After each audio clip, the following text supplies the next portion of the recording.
ఆ తల్లి అంత తొక్కిసలాటలు కూడా ఆ శవాలుగా మారిన తల్లి కొడుకు చెయ్యి ఇవ్వలే అధ్యక్ష. ఆ తల్లి ఆ చెయ్యి వదలకుంటే కన్నబిడ్డను పట్టుకుని తల్లి చచ్చిపోయింది అధ్యక్ష. హీరోకు ఏసీపీ క్లియర్గా ఇద్దరు చనిపోయిండ్రు, మీరు దయచేసి వెళ్ళిపోండి, వచ్చిండ్రు చూసిండ్రు కదా వెళ్ళిపోండి అంటే, లేదు నేను సినిమా అయిపోయే వరకు ఇట్లే కూర్చుంటానని పోలీసులతో చెప్పిండని సిటీ కమిషనర్ నాకు చెప్పడం జరిగింది అధ్యక్ష.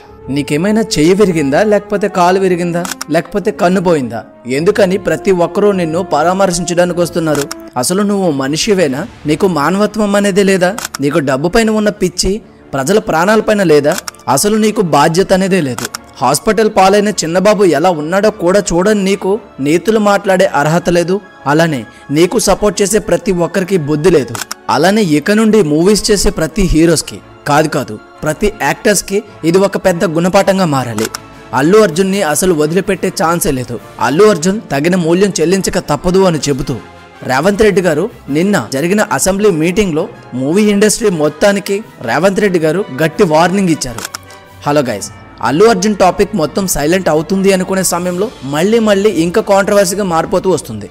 నిన్న జరిగిన తెలంగాణ అసెంబ్లీ మీటింగ్లో రేవంత్ రెడ్డి గారు అల్లు అర్జున్కి చాలా గట్టి వార్నింగ్ ఇచ్చారు. అండ్ అల్లు అర్జున్ గురించి చాలా దారుణమైన విషయాలు కూడా తెలియజేశారు. అయితే ఈ వార్నింగ్ అల్లు అర్జున్ ఒక్కడికే కాదు, మొత్తం తెలుగు ఇండస్ట్రీలో మీరందరూ హీరోస్గా ఫీల్ అయిపోతున్న ప్రతి ఒక్కరికి అని క్లియర్గా అర్థమవుతుంది.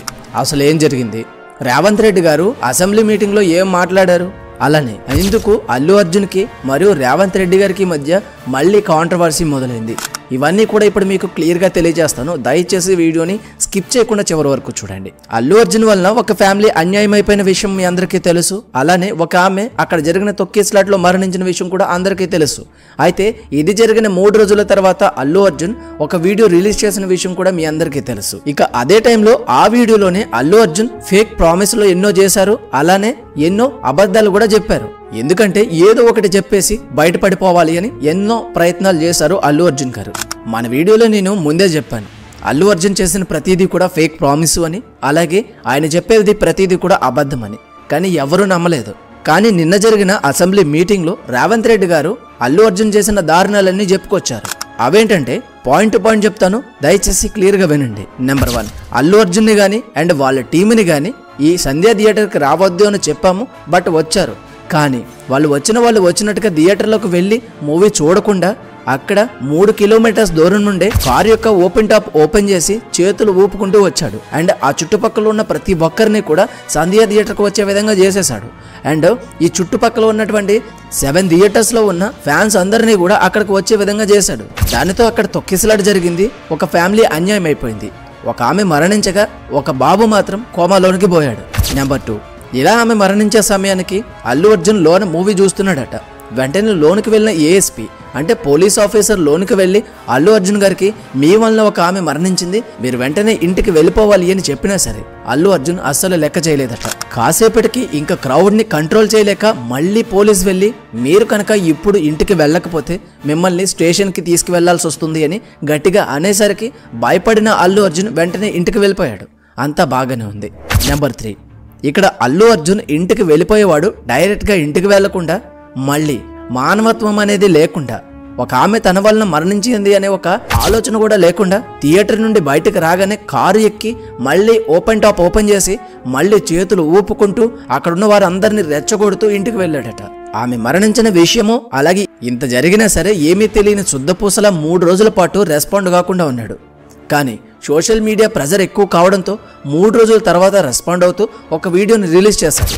ఆ వీడియోలో ఏం చెప్పారంటే, నాకేమీ తెలియదు, అసలు ఎంత జరిగింది అని కూడా నాకు తెలియదు అని అబద్ధాలు చెప్పేశాడు. ఇలా అబద్ధాలు చెప్పడానికి మనసు ఎలా వచ్చింది? కానీ అల్లు అర్జున్ చెప్పిన మాటలు విన్న ఫ్యాన్స్ అందరూ కూడా అతన్ని నమ్మేసి ఎంతో సపోర్ట్ చేశారు. నెంబర్ 4, ఆ టైంలోనే ఈ కోమాలోనికి పోయిన బాబుకి నేను హెల్ప్ చేస్తాను, మొత్తం నేనే చూసుకుంటాను, ఖర్చులన్నీ నేనే పెట్టుకుంటాను అని ఫేక్ ప్రామిస్ ఇచ్చేశాడు. కానీ ఇప్పటికొచ్చి ఆ బాబు ఎలా ఉన్నాడు అని కూడా వెళ్ళి చూడలేదట. అండ్ ₹1 కూడా ఖర్చు పెట్టలేదట. అలానే ఈ మరణించిన ఆమెకి 25 లక్షల రూపాయలు ఇస్తాను అని చెప్పి 10 లక్షల రూపాయలు చెక్ ఇచ్చి చేతులు దులిపేసుకున్నారు. అండ్ వాళ్ళ ఫాదర్ని కూడా, అంటే ఎవరైతే రేవతి గారు ఉన్నారో వాళ్ళ యొక్క హస్బెండ్ని కూడా వీళ్ళు భయపెట్టి కేసు వాపస్ తీసుకునే విధంగా చేయబోయారు. ఆ రోజు రాత్రి అక్కడ ఏం జరిగింది అనేది ప్రతిదీ కూడా రేవంత్ రెడ్డి గారికి అలానే పోలీసులకు తెలుసు కనుకే వెంటనే కేసు నమోదు చేసి మరుసటి రోజు అల్లు అర్జున్ షాట్ వేసుకుని ఉన్నా సరే ఇంటికి వెళ్ళి మరీ అరెస్ట్ చేసేశారు. ఇక ఈ టైంలోనే వెంటనే రెస్పాండ్ అయిన ప్రతిపక్ష పార్టీ వాళ్ళు ఫేక్ వీడియోస్ని పెడుతూ అలాగే రేవంత్ రెడ్డి గారిని మాటలంటూ అన్యాయంగా అల్లు అర్జున్ని అరెస్ట్ చేశారు అంటూ ఎన్నో వీడియోస్ రిలీజ్ చేశారు. కానీ నిన్న జరిగిన అసెంబ్లీలో రేవంత్ రెడ్డి గారు నిజాలని చెప్పి ప్రతిపక్ష పార్టీలు అలాగే ఎవరైతే అల్లు అర్జున్కి సపోర్ట్ చేస్తున్నారో వారందరి నోర్లు మూసే విధంగా చేశారు. ఇదిలా ఉండగా నిన్న అసెంబ్లీలోనే రేవంత్ రెడ్డి గారు ఒక పెద్ద డెసిషన్ అనేది తీసుకున్నారు అండ్ ఒక పెద్ద షాకింగ్ విషయాన్ని కూడా తెలియజేశారు మొత్తం తెలుగు ఇండస్ట్రీకి. అదేంటంటే ఇక నేను ఉన్నంతకాలం అంటే నేను పదవిలో ఉన్నంతకాలం తెలుగు ఇండస్ట్రీలో ఏ సినిమాకి స్పెషల్ షోలు ఉండవు అలాగే బెనిఫిట్ షోలు కూడా ఉండవు అని క్లారిటీ ఇచ్చారు. అలానే సినిమా టికెట్ల పైన కాస్ట్లు అనేవి పెంచడానికి అసలు వీల్లేదు, మేము చెప్పిన కాస్ట్లో మాత్రమే టికెట్స్ అనేవి అమ్మాల్సి ఉంటుంది, మీరు పేదవారి దగ్గర మధ్యతరగతి వారి దగ్గర డబ్బులు దోచేయడానికి అవకాశం లేకుండా చేస్తాము అని క్లారిటీ ఇచ్చేశారు. రేవంత్ రెడ్డి గారు తీసుకున్న నిర్ణయం చాలా బాగుంది అండ్ అల్లు అర్జున్ యొక్క మూర్ఖత్వం వలన అల్లు అర్జున్ యొక్క ప్రవర్తన వలన అలాగే అల్లు అర్జున్ చేసిన ఫేక్ ప్రామిసుల వలన అండ్ అల్లు అర్జున్ చేసిన అతి వలన తెలుగు ఇండస్ట్రీ మొత్తం ఇప్పుడు బాధపడాల్సి వస్తుంది. నెక్స్ట్ రాబోతున్న రామ్ చరణ్ మూవీ పైన కూడా ఈ ఎఫెక్ట్ గట్టిగానే పడుతుంది. అండ్ అలానే సినీ ఇండస్ట్రీలో నటించేవారు ఎవరు కూడా హీరోస్ కాదు, జస్ట్ యాక్టర్స్ మాత్రమే. వారి కోసం కోసేసుకోవాల్సిన అవసరం లేదు, ఎందుకంటే ఎవరికి వీరు ఉపయోగపడరు. నిజం చెప్పాలి అంటే యాక్టర్స్ అనే ప్రతి ఒక్కరు కూడా మన వల్లే బ్రతుకుతున్నారు. మనం కనుక టికెట్ తీసుకుని సినిమా చూడకపోతే ఏ యాక్టర్కి బ్రతకనిది ఉండదు అలాగే సినిమాస్ అనేవి ఉండవు.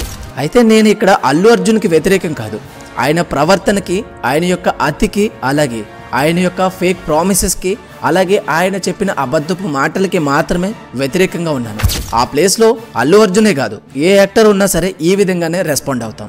ఏదేమైనా కానీ ఒకవేళ అల్లు అర్జున్ నిజంగా వారికి సపోర్ట్ చేసి ఉంటే అలానే అక్కడ పోలీసులు చెప్పిన వెంటనే మాట విని ఇంటికి వెళ్ళిపోయి ఉంటే ఇంతవరకు వచ్చేది కాదు. అండ్ ఫైనల్గా మరొక విషయం, ఎవరైతే కోమాలోకి వెళ్ళిన అబ్బాయి ఉన్నాడో ఆ అబ్బాయి అసలు కోలుకోడు అలాగే మరణించే ఛాన్సెస్ ఎక్కువ ఉన్నాయని ప్రతి ఒక్కరూ చెప్పారు. కానీ చివరికి ఆ అబ్బాయి కోలుకుని కోమాలో నుంచి బయటకు వచ్చాడు. నిన్న సాయంత్రం రెస్పాండ్ అవ్వడం జరిగింది అని కూడా అక్కడ హాస్పిటల్ వాళ్ళు తెలియజేశారు.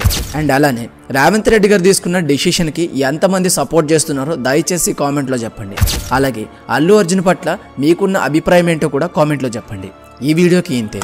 ఈ వీడియో కనుక మీకు నచ్చినట్లయితే తప్పకుండా లైక్ చేయండి. అలాగే ఛానల్ని సబ్స్క్రైబ్ చేసుకుని బెల్ ఐకాన్ ఆల్లో పెట్టుకోండి. మళ్ళీ మరొక మంచి వీడియోతో కలుద్దాం. Until then thank you, bye, జై హింద్.